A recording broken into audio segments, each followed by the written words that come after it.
നമസ്കാരം. Ultimate life mission എന്ന ഈ ചാനലിലേക്ക് എല്ലാവർക്കും സ്വാഗതം. സൈക്കിളുകളുടെ ഇന്ത്യയിലെ ചരിത്രം 1890 ആരംഭിക്കുന്നു. അന്നിവിടെ ഭരിച്ചിരുന്ന ബ്രിട്ടീഷുകാർ സൈക്കിൾസ് ബ്രിട്ടനിൽ നിന്ന് ഇങ്ങോട്ട് കൊണ്ടുവരുന്നു. ആദ്യമായി കൊണ്ടുവന്നത് അവർക്ക് ഏറ്റവും പ്രിയപ്പെട്ട റാലി സൈക്കിൾ തന്നെയായിരുന്നു. ഏതാനും വർഷങ്ങൾ കഴിഞ്ഞാണ് ഹമ്പർ കൊണ്ടുവരാൻ തുടങ്ങിയത്. എനിക്ക് തോന്നുന്നത് അത് അരിസ്റ്റോക്രാറ്റായതുകൊണ്ട് ഇന്ത്യയിൽ വേണ്ടാന്ന് വെച്ചാണോ? ഏതായാലും പക്ഷേ അന്നത്തെ കാലത്തൊക്കെ ഇവിടെ കൊണ്ടുവന്നത് ഉപയോഗിച്ചിരുന്നത് പ്രധാനമായും ബ്രിട്ടീഷുകാർ തന്നെയായിരുന്നു. പ്രധാന കാരണം അതിൻ്റെ വില തന്നെ. പിന്നെ അതുകൂടാതെ നമ്മുടെ നാട്ടിലെ ജനങ്ങൾക്ക് ഇതിനോട് ആദ്യമൊക്കെ ഒരു പേടിയായിരുന്നു. പിന്നെ സ്ത്രീകൾ ഇത് ചവിട്ടുന്നത് ആരോഗ്യത്തിന് ദോഷം ചെയ്യും എന്നുള്ള ചില പ്രചാരങ്ങളും ആ കാലത്തുണ്ടായിരുന്നു. ബ്രിട്ടീഷ് ഓഫീസേഴ്സും പിന്നെ മിഷണറിമാരും അവരുടെ ഭാര്യമാരും ഒക്കെയാണിത് പ്രധാനമായും ഉപയോഗിച്ചിരുന്നത്. 1920-കൾക്ക് ശേഷം BSA സൈക്കിൾസും ഇറക്കുമതി ചെയ്യാൻ തുടങ്ങി. അതോടെയാണ് സൈക്കിളുകൾ കുറെ കൂടി ജനപ്രിയമാവുന്നത്. ഒന്നാമത് റാലി, ഹമ്പർ തുടങ്ങിയവയൊക്കെ വളരെ വില കൂടിയ സൈക്കിളായിരുന്നെങ്കിൽ BSA കുറെ കൂടി വില കുറവായിരുന്നു.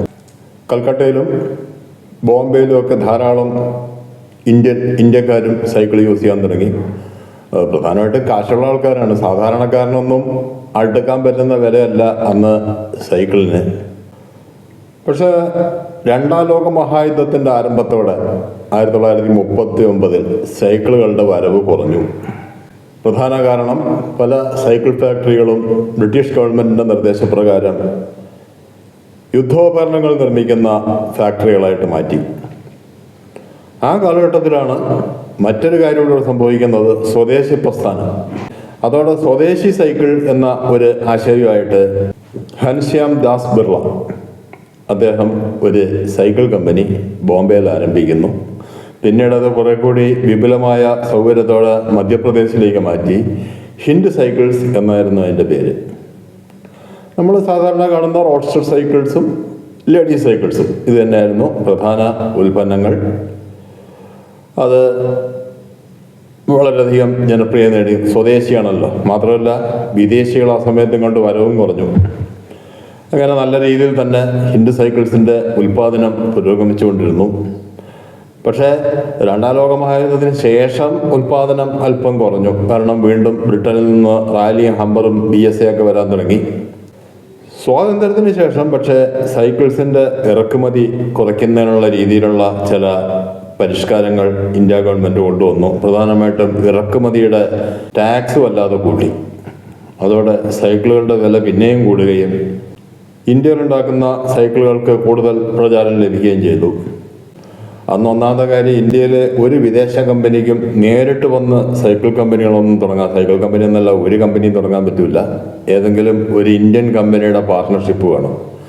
1991 നരസിംഹറാവുവാണ് ആ രീതിക്കൊരു മാറ്റം വരുത്തിയത്. മുരുകപ്പ ഗ്രൂപ്പിൻ്റെ ചെയർമാൻ ദിവാൻ ബഹദൂർ AM മുരുകപ്പ ചെട്ടിയാർ അദ്ദേഹം ബ്രിട്ടനിലെ TI സൈക്കിൾസുമായി സഹകരിച്ച് ഒരു സൈക്കിൾ നിർമ്മാണ ഫാക്ടറി മദ്രാസിൽ ആരംഭിക്കുന്നു. 1949 കമ്പനി രജിസ്റ്റർ ചെയ്തു. ഫാക്ടറിയൊക്കെ സ്ഥാപിച്ച് ഉൽപ്പാദനം തുടങ്ങിയപ്പോൾ 1951. പക്ഷേ അത് കാണാനുള്ള ഭാഗ്യം അദ്ദേഹത്തിനുണ്ടായില്ല. അദ്ദേഹം 1949 തന്നെ അന്തരിച്ചു. അദ്ദേഹത്തിൻ്റെ മകൻ AM മുരുകപ്പ ചെട്ടിയാരായിരുന്നു പിന്നീട് സ്ഥാപനത്തിൻ്റെ ചെയർമാൻ. അദ്ദേഹവും സൈക്കിൾ വ്യവസായത്തോട് അനുകൂല മനോഭാവം തന്നെയായിരുന്നു. 1951 ആദ്യത്തെ ഹെർക്കുലീസ് സൈക്കിൾ ഇന്ത്യയിൽ പുറത്തിറങ്ങി. പിന്നെ നമുക്ക് നേരത്തെ മനസ്സിലാക്കിയ ഒരു കാര്യമാണ്, TI സൈക്കിൾസ് എന്ന് പറഞ്ഞാൽ അവർ പ്രധാനമായും തുടങ്ങിയത് സൈക്കിൾ നിർമ്മാണത്തിലല്ല, സൈക്കിളിൻ്റെ ഫ്രെയിമിൻ്റെ ട്യൂബ് ഉണ്ടാക്കുന്ന ഒരു കമ്പനിയായിരുന്നു. അത്തരം ഒരു കമ്പനി 1955 ആരംഭിച്ചു. പിന്നെ 1960കളിൽ ചെയിൻ ഉണ്ടാക്കുന്ന ഒരു കമ്പനി ആരംഭിച്ചു. അത് ഇന്നും സൈക്കിളുകളിൽ മാത്രമല്ല പ്രധാനപ്പെട്ട മോട്ടോർ സൈക്കിളുകളെല്ലാം ഉപയോഗിക്കുന്നുണ്ട്. ഡയമണ്ട് എന്ന ബ്രാൻഡിലുള്ള ചെയിന്. അതുകൂടാതെ മില്ലർ എന്നുള്ള ഒരു ബ്രിട്ടീഷ് കമ്പനിയുടെ സഹകരണത്തോടെ ഇവിടെ സൈക്കിൾ ഡൈനാമോ ഉണ്ടാക്കുന്ന ഒരു യൂണിറ്റും TI ഇന്ത്യ ഗ്രൂപ്പ് ആരംഭിക്കുന്നു. 1964 അന്ന് ബ്രിട്ടനിൽ റാലിയുടെ കീഴിലുണ്ടായിരുന്ന BSA സൈക്കിൾസിൻ്റെ ഇന്ത്യയിലെ അവകാശം TI സൈക്കിൾസ് വാങ്ങിക്കുന്നു. അങ്ങനെ BSA സൈക്കിൾസ് 64 ഇന്ത്യയിൽ പുറത്തിറക്കി. അത് വളരെയധികം ജനപ്രീതി നേടി. പ്രധാനപ്പെട്ട കാരണം നമ്മൾ നേരത്തെ പറഞ്ഞ പോലെ വില കുറവാണ്. അതുകൂടാതെ ലേഡീസിനും കുട്ടികൾക്കുമൊക്കെ ഉള്ള സൈക്കിൾസ് പല കളറിൽ, സാധാരണ നമുക്കറിയാം ഒരു സ്റ്റാൻഡേർഡ് സൈക്കിൾ എന്ന് പറഞ്ഞാൽ ഒന്നുകിൽ ബ്ലാക്ക് അല്ലെങ്കിൽ ഒലിവ് ഗ്രീൻ ഇതായിരിക്കും കളറ്. അതിന് പകരം റെഡ്, ബ്ലൂ അങ്ങനെ പല കളറിൽ സൈക്കിൾസ് ഇറക്കുന്നു. അത് സ്ത്രീകൾക്കിടയിലും അതുപോലെ കുട്ടികൾക്കിടയിലും ഒക്കെ വളരെയധികം പ്രചാരം നേടുന്നു. അങ്ങനെ BSA സൈക്കിൾ ഇന്ത്യയിലെ ഒരു നമ്പർ 1 സൈക്കിൾ ബ്രാൻഡായിട്ട് മാറുന്നു. 1965 AMM മുരുകപ്പൻ അന്തരിച്ചു. അദ്ദേഹത്തിൻ്റെ ഇന്ത്യൻ വ്യവസായങ്ങൾക്കുള്ള അദ്ദേഹത്തിൻ്റെ സംഭാവനകൾ പരിഗണിച്ച് കേന്ദ്ര ഗവൺമെൻറ് അദ്ദേഹത്തിൻ്റെ ബഹുമാനാർത്ഥം തപാൽ സ്റ്റാമ്പ് 2005 പുറത്തിറക്കുകയുണ്ടായി. മറ്റൊരു ഇന്ത്യൻ വ്യവസായി സുധീർ കുമാർ സെൻ എന്ന വ്യക്തി, അദ്ദേഹം ബംഗാളുകാരനാണ്. സൈക്കിളുകളുടെ ഇറക്കുമതി ആദ്യകാലങ്ങളിൽ ചെയ്തിരുന്നു. പിന്നീട് അദ്ദേഹം റാലി കമ്പനിയുമായിട്ട് സഹകരിച്ച് ബംഗാളിലെ അസൻസോളിൽ ഒരു ഫാക്ടറി സ്ഥാപിക്കുന്നു. അങ്ങനെ 1952 റാലി സൈക്കിൾസ് ഇന്ത്യയിൽ പുറത്തിറങ്ങി. അത് പിന്നെ പണ്ടേ ബ്രിട്ടീഷുകാരൻ്റെ വാഹനമായിരുന്നു. അതുകൊണ്ട് തന്നെ ധാരാളം ജനപ്രീതിയുള്ളൊരു വാഹനമായിരുന്നു. അതുകൊണ്ട് റാലി സൈക്കിളും നല്ല രീതിയിൽ ഉൽപ്പാദനം ആരംഭിച്ചു. ഒരു വർഷം 2 ലക്ഷം സൈക്കിൾസ് എന്ന നിലയിലേക്ക് റാലി സൈക്കിൾസ് വളർന്നു. 1959 ജർമ്മനിയിൽ നടന്ന ഒരു വ്യവസായികളുടെ ഉച്ചകോടിയിൽ പങ്കെടുക്കാൻ പോയ സുധീർ കുമാർ സെൻ അവിടെ വെച്ച് പെട്ടെന്ന് അന്തരിക്കുന്നു. അതിനുശേഷം കമ്പനിയുടെ പ്രവർത്തനം സുഗമമായ രീതിയിൽ മുന്നോട്ട് പോകുന്നതിന് പല തടസ്സങ്ങളും നേരിട്ടു. അങ്ങനെ പ്രധാനമായിട്ടും തൊഴിൽ പ്രശ്നങ്ങൾ. 1980 റാലി സൈക്കിൾസിൻ്റെ ഇന്ത്യയിലെ പ്രൊഡക്ഷൻ അവസാനിച്ചു. ഇതേ കാലഘട്ടത്തിൽ തന്നെ ബിർള ഗ്രൂപ്പിലുള്ള ചില അഭിപ്രായ വ്യത്യാസങ്ങൾ മൂലം ഹിൻഡ് സൈക്കിൾസിൻ്റെ ബോർഡ് ഓഫ് ഡയറക്ടേഴ്സിലും അത്തരം ചില പ്രശ്നങ്ങൾ ഉടലെടുത്തു. അങ്ങനെയുള്ള ചില മാനേജ്മെൻറ്റ് പ്രശ്നങ്ങൾ കാരണം 1980 ഹിൻഡ് സൈക്കിൾസും ഉൽപ്പാദനം നിർത്തി. അതിനു മുമ്പേ അതിൻ്റെ പ്രചാരം വല്ലാതെ കുറഞ്ഞിരുന്നു. കാരണം മാനേജ്മെൻറ്റ് ശരിയല്ലെങ്കിൽ പിന്നെ ബാക്കിയെല്ലാം പോകാണല്ലോ. 1980 ഈ 2 കമ്പനികളെയും, റാലിയെയും ഹിൻഡ് സൈക്കിൾസിനെയും കേന്ദ്ര ഗവൺമെൻറ് ദേശസാൽക്കരിച്ച് ഏറ്റെടുത്ത് ബംഗാളിലെ റാലിയുടെ അസൻസോൾ ഫാക്ടറിയിൽ തന്നെ ഉൽപ്പാദനം പുനരാരംഭിക്കുന്നു. പക്ഷേ അധികകാലം മുന്നോട്ട് പോയില്ല. ചില തൊഴിൽ പ്രശ്നങ്ങളും കാര്യങ്ങളും ഒക്കെ ആയി വീണ്ടും സൈക്കിൾ കോർപ്പറേഷൻ ഓഫ് ഇന്ത്യ എന്ന ആ സ്ഥാപനം അടച്ചുപൂട്ടി.